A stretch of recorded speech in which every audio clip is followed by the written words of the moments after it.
In this demonstration, we dropped a 220-pound mannequin only 6 feet. When the mannequin hits the bottom of its 6-foot drop, you can see the violent forces at work.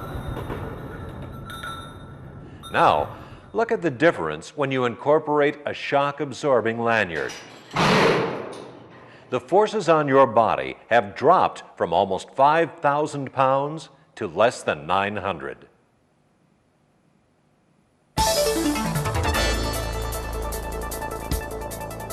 Hey John, are you ready up there? Yeah, let's do it.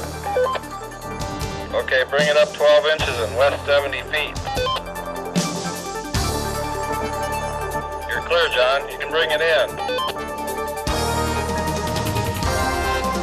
That's good. We have it.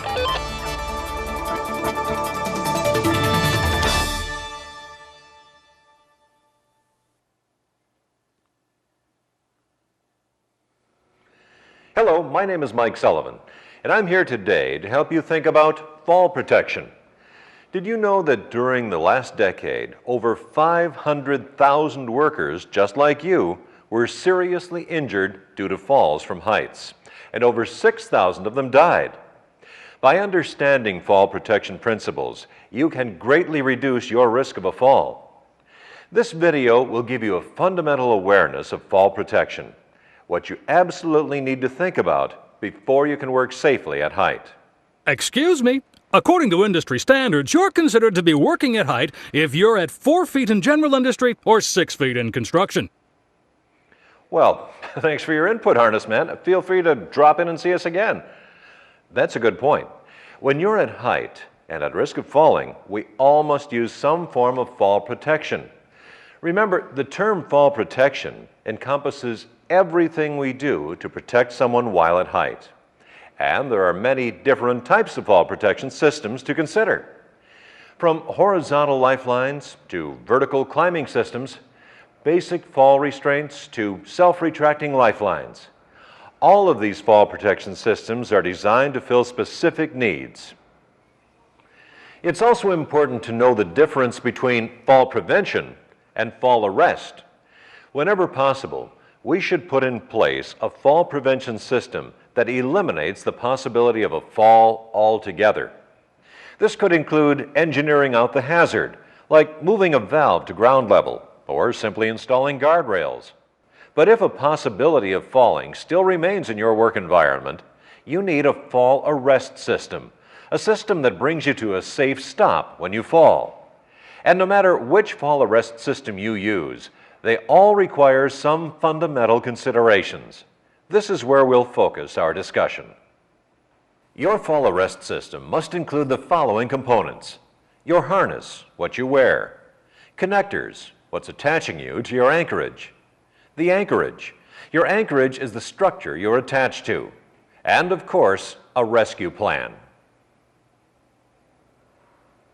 When you set up a fall arrest system, there are several things to consider. These are arresting forces, which are forces generated on your body and the system when you fall. Required clearance, which is the distance you must have between your work platform and the nearest obstruction below you. And swing fall, which is the pendulum-like motion that can occur when you fall. Let's begin by looking closer at arresting forces. The actual forces generated on your body and the system when you fall. In this demonstration, we dropped a 220-pound mannequin only 6 feet. When the mannequin hits the bottom of its 6-foot drop, you can see the violent forces at work. Let's take another look in slow motion. The amount of force generated on that 6-foot drop is measured at almost 5,000 pounds. That's more than enough force to cause serious injury. Say, just for your information, 5,000 pounds of force exceeds regulations. The maximum arresting force allowable when using a full body harness is 1,800 pounds. Are you going to explain how we can reduce those forces to below 1,800 pounds? I'm going to do that, Harness Man. But first, let's deal with two very important considerations in setting up your fall arrest system. They are total fall distance and swing fall.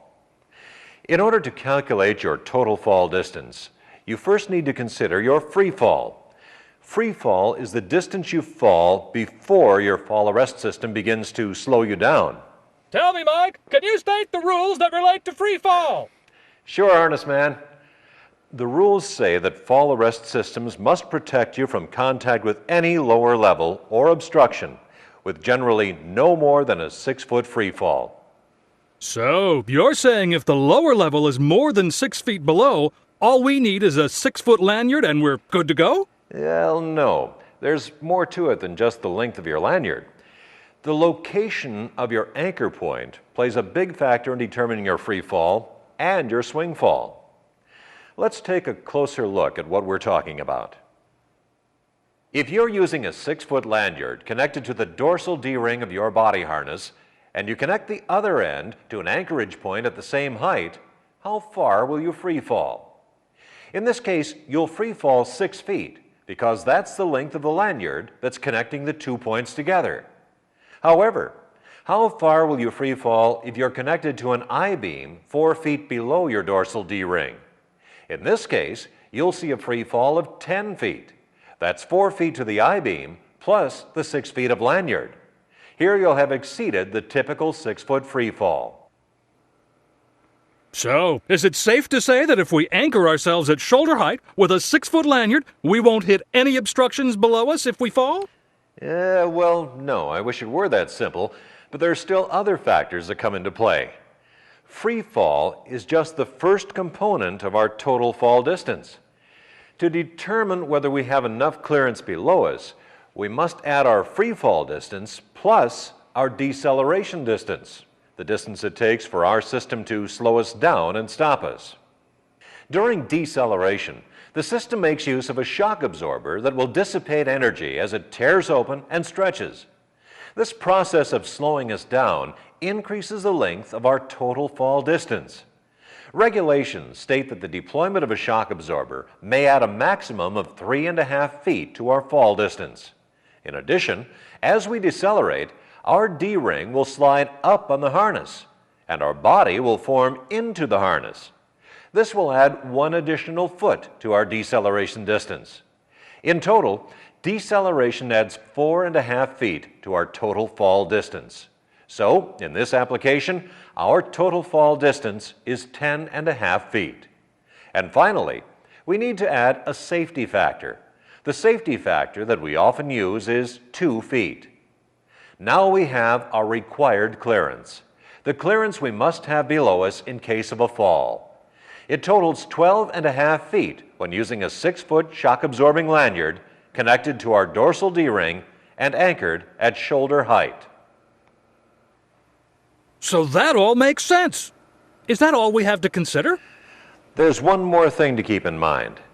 We need to position our anchorage point directly above us whenever possible to reduce the risk of swing fall. A swing fall can occur when you position yourself to the side of your anchorage point. In the event of a fall, your fall arrest system will stop you. However, due to the angle, you'll swing like a pendulum, potentially striking any objects in your path. The greater the angle from your anchorage, the wider your swing fall will be, and swing fall can cause serious injuries. Well, now we understand how to calculate our required clearance and the concept of swing fall. Are you going to explain the actual components of a fall arrest system? Yes, I am, harness man. In fact, let's start with the body support. First, a full body harness is a must if you're working at height. Not only are they required as part of the fall arrest system, but full body harnesses have pretty much replaced the use of body belts in most fall protection applications. Belts are recommended for use in travel restraint applications only, but a full body harness works well there too. With a full body harness, we're able to protect the body by distributing the fall arrest forces over the thighs, buttocks, chest, and shoulders. When donning the full body harness, it must be adjusted to fit you properly. It should be snug but comfortable. The subpelvic strap should be positioned directly under the buttocks. This strap and its proper placement are crucial. It is the subpelvic strap that dissipates much of the energy generated in a fall. The chest strap must be fastened securely, and the dorsal D-ring should rest between your shoulder blades. Once your full body harness is properly fitted, you'll get freedom of movement, comfort, and maximum protection in a fall. Now, let's think about connecting. A variety of connectors are available to couple your system together. They include such hardware as snap hooks and carabiners, as well as soft goods such as lanyards and shock absorbers. Let's look closer at the snap hooks and carabiners. They're available in a wide variety of shapes and sizes and must all be self-closing and provide a locking feature to help reduce the possibility of rollout. I would just like to say that non-locking connectors do not meet regulations for use in fall protection. That's right, Harness Man. And even locking connectors can still roll out or disengage if not used with compatible hardware. Like connecting two snap hooks together is not safe. See that? Or using incompatible sizes. Make sure you always use a D-ring that is larger than your snap ring to prevent forced rollout. And one more important fact about connectors, the standards. Would you like to tell them, Harness Man?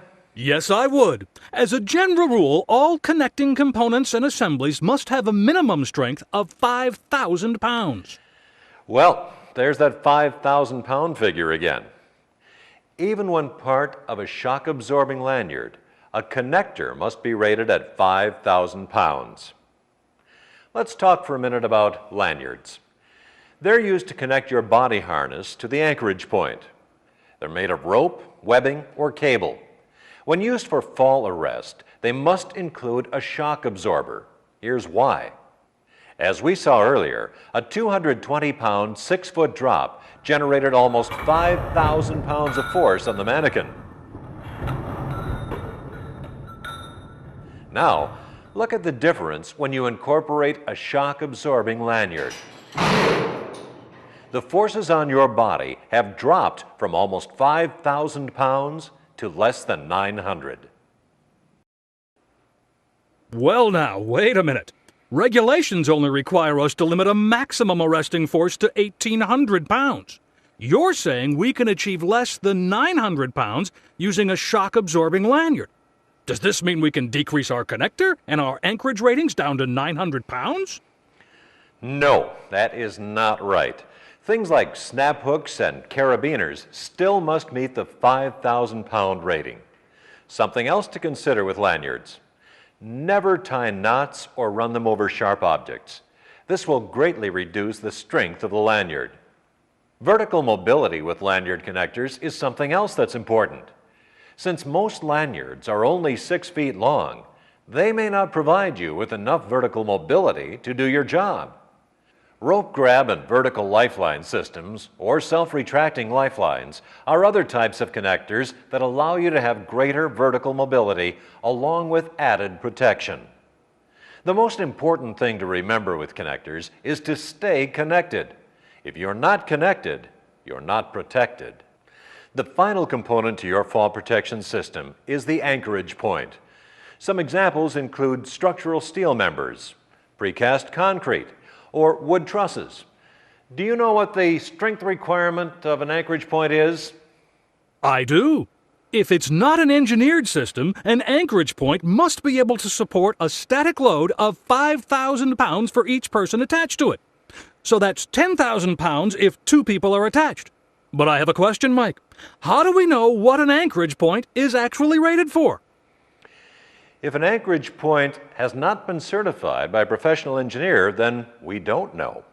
So if you need to use an anchorage point that is not certified, ask yourself, is that anchorage point able to support at least the weight of a full-sized pickup truck?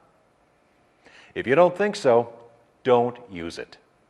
Now, with that in mind, some obviously inappropriate anchorages would include fluid-carrying pipes, electrical conduit, or handrails.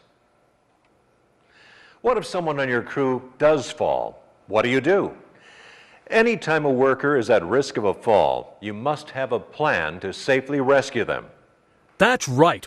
According to industry regulations, the employer must provide for prompt rescue of employees in the event of a fall, or shall assure that employees are able to rescue themselves. Yes, you must have a plan, and our plan for rescue must be reviewed and practiced on a regular basis. It's also important to remember that the rescue should be kept as simple and safe as possible. If calling 911 is your only rescue plan, then you must ensure that your local rescue professionals have the equipment and training required to perform your rescue. All your fall arrest equipment needs to be properly maintained. You should personally check all your components before each use and have an annual inspection performed by a competent person.